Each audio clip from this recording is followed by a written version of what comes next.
It's so good to see all of these kids here,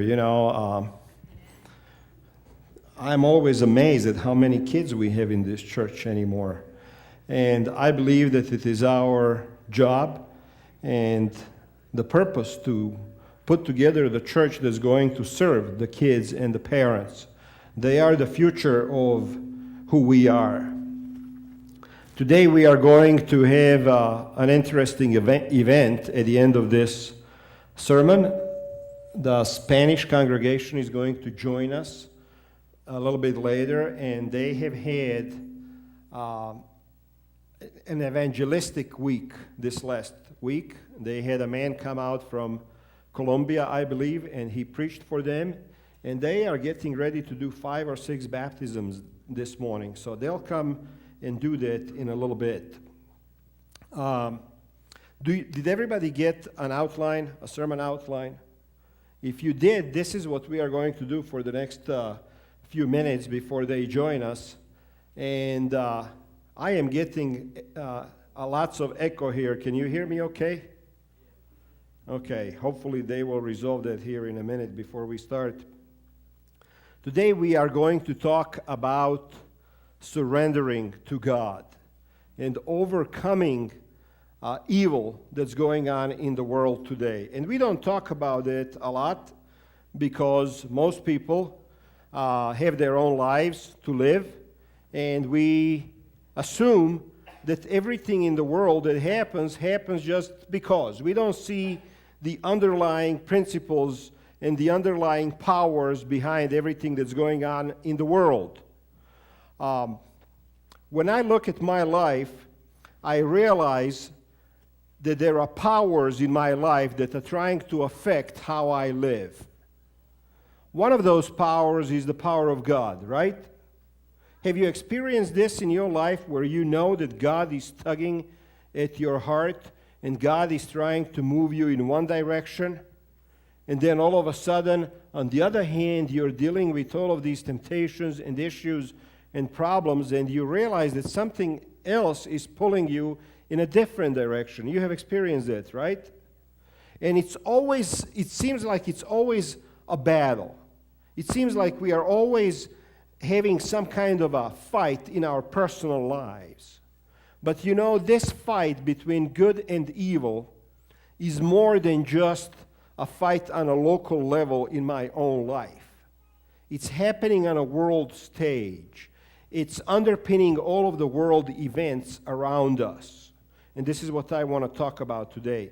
There is a text in your outline in Ephesians chapter 6, verse 12, that says the following. When it says this, it is talking about our life. This is no afternoon athletic contest that we'll walk away from and forget about in a couple of hours. In other words, our life and this battle that I'm talking about between good and evil in our own lives is not an afternoon picnic, a game of softball, where we play it and somebody wins, somebody loses, we walk away from it and nobody cares. It's not like that. It's more important. It has significance.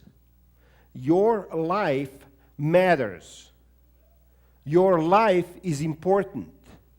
How you lead your life and whether or not you're a good person or a bad person, it has significance. It will affect your eternal life. It has eternal implications. In Matthew 24:12, it says, there will be more and more evil in the world.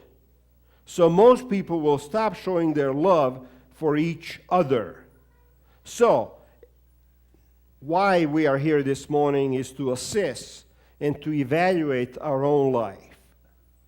If you look at your own life, I would like to ask you a question. What do you see in your own personal daily life?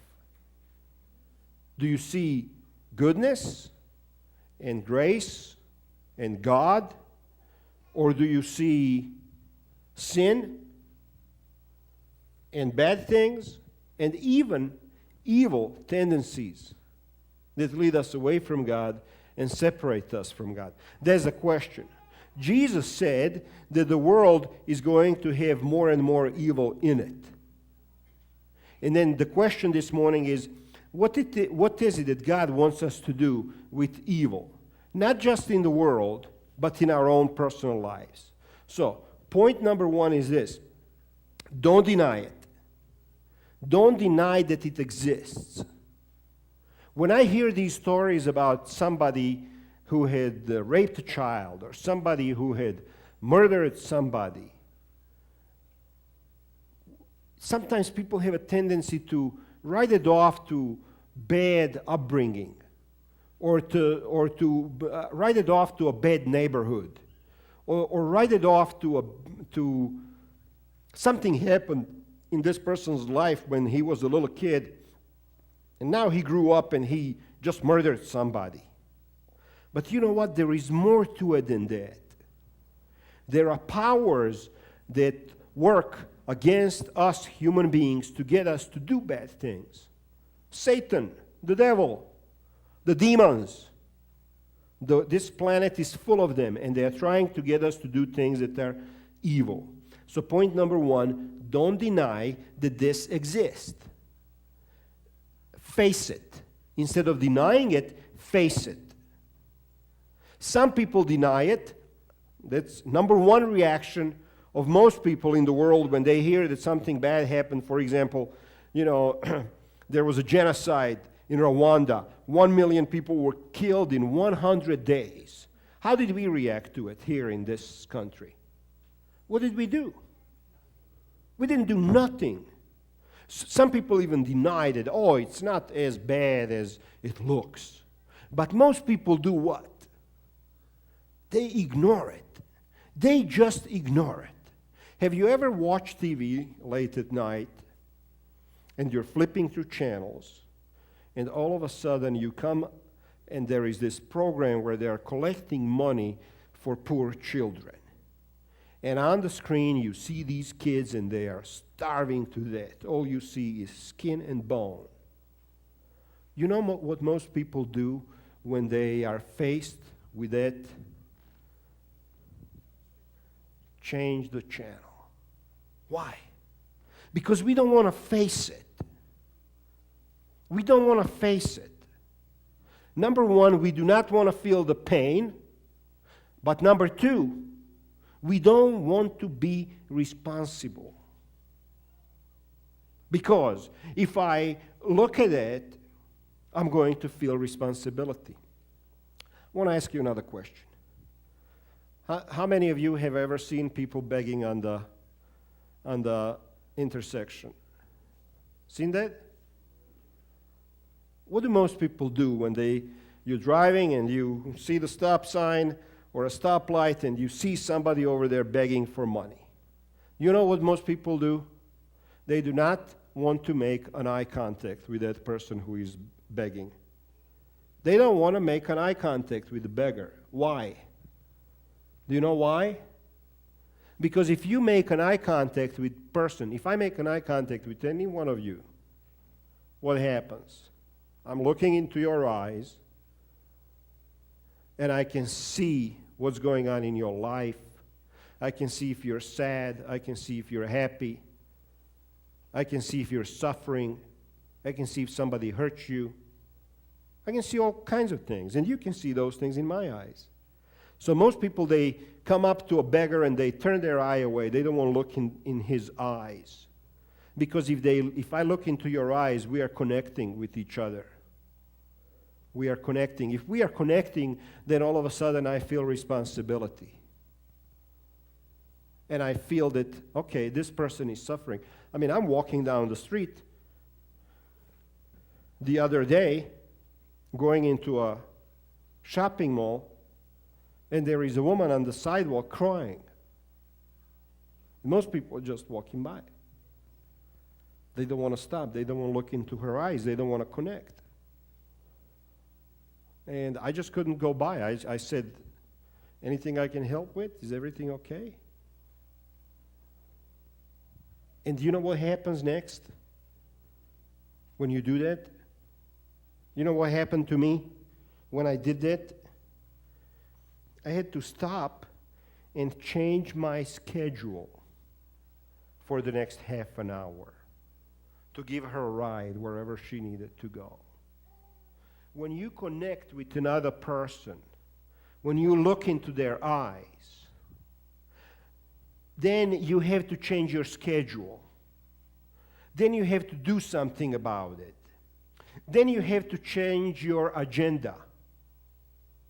You have to maybe even change your life, your hopes, your dreams. I have to change what it is that I'm doing today. You know what I'm saying? If I'm going to work and my plan today is to do my work or to go camping or something, and all of a sudden I run across Ray and he says, Pastor Gordon, guess what? I'm moving today and I really could use your help. Can you help me with your truck? You know, if I stop and connect with him, what do I got to do? I got to put my plans on hold. I got to go help him move his apartment. So what do most people do? They don't want to connect. They flip the channel.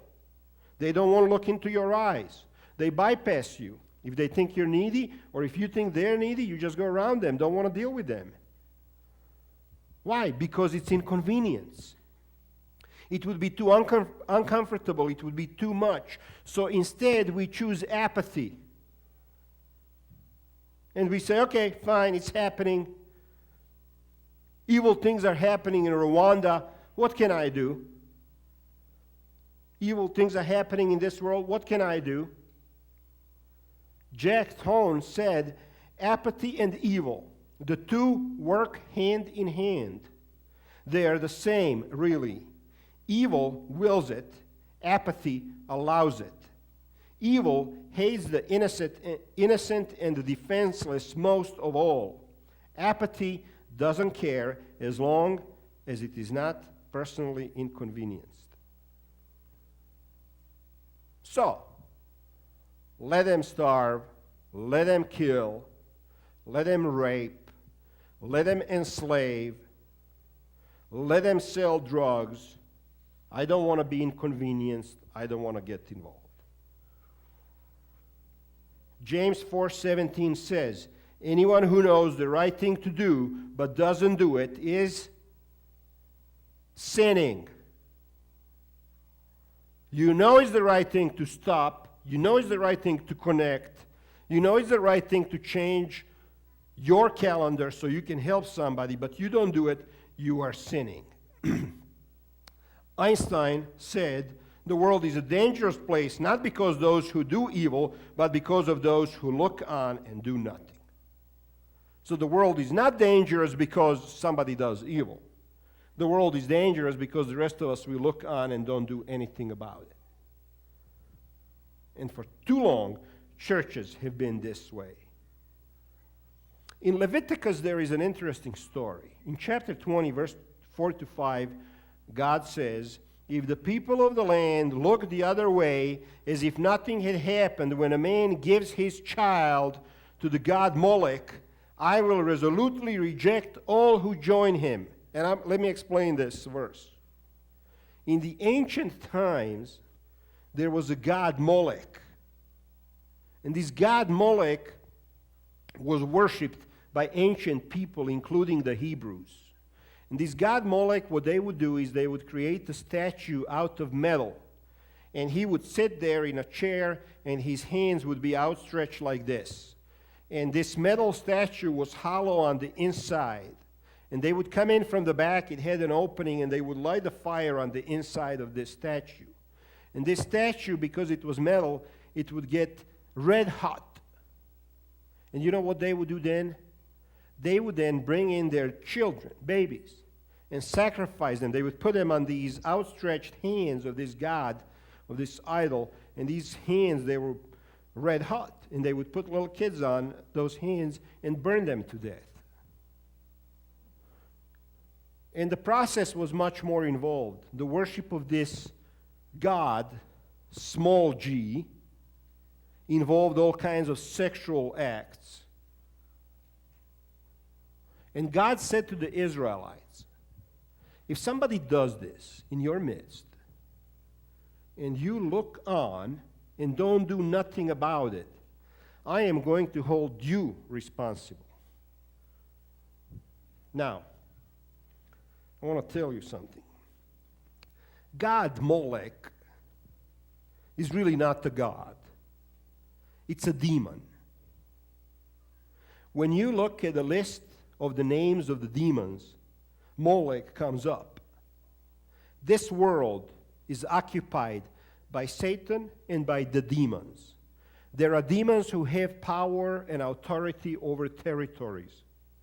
There are demons who are given power and responsibility over actions. And this force of demons and Satan is organized. It's organized to bring down the humanity so that the humanity would worship these gods through sexual immorality, through slavery, through poverty, through all kinds of evil that goes on in this world. Some of you may say to me, Gordon, you're nuts. How can you even stand there and talk about this stuff? It doesn't work that way. Okay. Human trafficking in this world is a $32 billion industry. 2 million children are sexually exploited each year on this planet. 2 million. 17,000 children are sexually exploited right here in the United States of America every year. There are 27 million people in this world who are slaves. In this world, 2008, 21st century, there is 27 million human beings who are slaves. You say slavery was abolished years ago? No. There are 27 million people who are slaves. 1 in 5 women around the world was either raped or had an attempted rape against her committed. 1 in 5. What do you call this if not evil? 1 million children in the world live in jails, mostly for petty crimes. The United States is a good place. We don't put kids in jail. But there are many other countries that do. They can be 9 years old and steal a piece of bread, and they go to jail and live with hardcore criminals in jails. This is an evil committed by government. In Cambodia, you can buy a child for a week for $300 and do whatever you want from parents. God, Molech, was God, or the demon, that demanded worship from people back then that involved all kinds of sexual immorality and perversions. Many families are so poor around the world that the parents will actually sell their kids into the slavery of all sorts. Don't deny evil in the world. Face it. You hear me? We can't deny it. You have to face it. Ephesians 5:11 tells us, take no part in the worthless pleasures of evil and darkness, but instead rebuke and expose it. So it's not just about facing it, it's about exposing it. If you expose evil in your neighborhood, it cannot grow. If you expose evil in your family, it cannot grow. So, there is evil in the world. There is another issue here. There is evil tendencies in each one of us. In each one of us. So not only are we supposed to face evil in the world, we are supposed to face evil in ourselves. Romans chapter 7, verse 18 says, you have that verse in your outline, I know that good does not live in me. That is in my human nature. For even though the desire to do good is in me, I'm not able to do it. And I'm going to tell you something now that you don't want to hear. I suspect that you didn't want to hear most of this that I said this morning. The truth is, given the right circumstances, every one of us is capable of any sin. Did you hear that? Given the right circumstances, each one of us is capable of any sin. If you don't believe that, then you do not understand the depth and the capacity of evil within each one of ourselves. Somebody has said this: there is hardly a man clever enough to recognize the full extent of the evil that he does. There is hardly a human being out there that is capable of fully recognizing the amount of evil that we do. Evil is not just out there in Rwanda and Indonesia and Thailand. Evil is right here in our hearts. What would your friends do if they really knew how you are? What would your friends do and mine if they really knew how we are? When we are by ourselves, when nobody can see us, when nobody can hold us accountable, what would your friends do?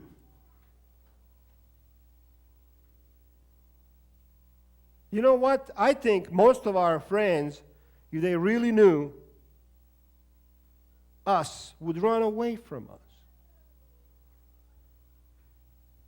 Just run away.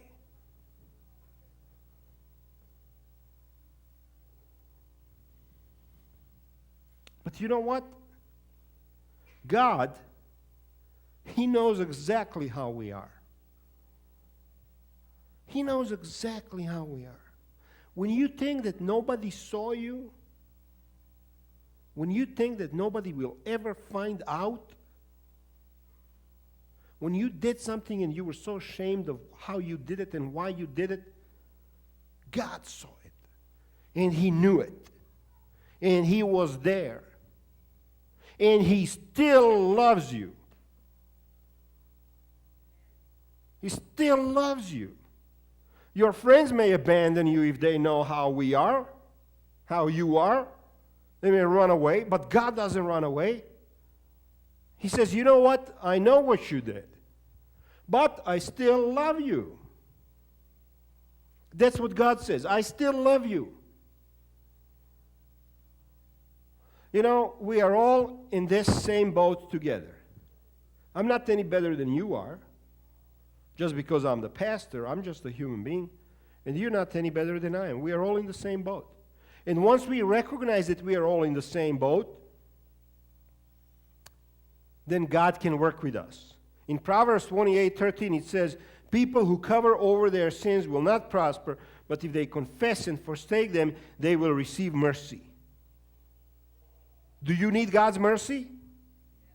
Do we all need God's mercy? You know what? I need it every single day. So don't hide it. Face evil in yourself. Don't hide it. Go to God, confess, and ask for forgiveness. And He will give you that mercy. So face it. Don't deny it. Expose it. Then the next one is this. Do not accept evil. Psalm 97:10 says, let those who love the Lord hate evil. Do you hate evil? Do you get all upset because somebody is doing injustice to somebody else? What bugs you? What bugs you? What yanks your chain? What gets you disturbed? Come on, let's be honest. Price of gasoline? You disturbed about that? How about the fact that the Nuggets didn't go all the way? You upset about that? How about that your favorite entertainer was cut from American Idol last week? You get disturbed about that?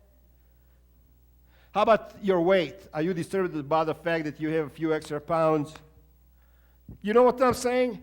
We get so disturbed about things that are totally ridiculous and unimportant. And we don't get disturbed about stuff that's going on in this world because we tend to say, oh, there's nothing I can do about that, so I'm just going to not worry about that. Let me give you a couple of ways how you can learn to not accept evil and how to hate it. Number one, don't laugh at it. If you see some evil out there, don't laugh at it. My dad had a problem watching Hogan's Heroes. You remember that show on TV? You know why he had a problem watching that? Because they made a comedy out of genocide. During World War II, literally millions of people were slaughtered and killed. And here we are. My dad was in Germany during that time. And when he came and he watched how they made German soldiers look like buffoons and cartoon characters, he just couldn't take it. And Hollywood took something that was evil and they made it fun. And people were watching and laughing at the show. Don't laugh at it. You know, the famous comedian George Carlin just died. And people are saying how great he was and all of that stuff. Fine, you know, he had some good comedy, but every once in a while I would sit there and all of a sudden he starts making fun of Jesus and God and Christianity. I'm not laughing. It's not funny to me. I had to turn it off. But, you know, I know Christians who laugh about that stuff. Oh, he's so funny. No, he's not. No, he's not. Don't laugh at something that's evil. Number two, don't compromise with it. Proverbs 25:26, by the way, you have all of these texts in your outline. If the godly compromise with the wicked, it's like polluting a fountain or mudding a spring. Don't compromise with evil. Don't say, oh yeah, that's okay. No, it's not okay. Martin Luther King Jr. said, he who passively accepts evil is as much involved in it as he who helps to perpetrate it. If you passively accept it, oh, it's just the way they do things in the South. We don't want to interfere with that. Well, then you're a part of the problem. Number three, don't participate in it. Exodus 23:2 says, do not join a crowd that intends to do evil. You know what happened in Rwanda? There was two groups. There was Hutus and Tutsis. Remember that? And Hutus, they started calling Tutsis cockroaches. It was just kind of a fun thing. Oh, you're just a cockroach. So they started calling a whole population of cockroaches. And then they started saying it in the schools to the kids. Oh, they're just cockroaches. So it moved from being a funny thing on the radio to being kind of a serious thing in the school. And then somebody said, you know what? You're a cockroach. You shouldn't be tolerated. So what do you do with the cockroach? You know what I mean? So all of a sudden, you step down on them and grind them, and in 100 days, they killed 1 million cockroaches. And the whole world stood still. President Clinton was wringing his hands, didn't know what to do. Monica, I don't know, I can't. And this guy that's in president now, he wouldn't have been any better either, because right now we have a problem in Darfur. They're killing again cockroaches. Nobody's doing nothing. But God forbid that the price of oil goes up and that somebody stops the shipping lanes. Let's go to war. Let's use the nukes. Everybody just stood helpless and they killed 1 million people. Do not participate in it. Don't laugh at it. Don't approve of it. Don't stand by and say it's okay. Speak up. Say something about it. Next point. Do not fear evil. Resist it. Do not fear Satan. Do not fear demons. Do not fear people who commit evil things. You don't need to be afraid. Psalm 23 says, even though I walk through the valley of what? I will fear no evil. Why? Because you are with me. Do we have to be afraid? We don't have to be afraid. We fight, we resist, we stand. What can you do? Prayer. Prayer is an underutilized tool against evil. And we underutilize it because we don't care. We don't care. We don't want to say nothing. So we don't even pray about it. We don't even pray about it. And number 2 is raise your voice. Raise your voice. You're a Christian. You're a follower of Jesus. Proverbs 31:8 says, speak up for people who cannot speak for themselves. Somebody said to me, Gordon, how come you don't preach Adventist doctrines in the church and Adventist message? You're always talking about this other politics and stuff.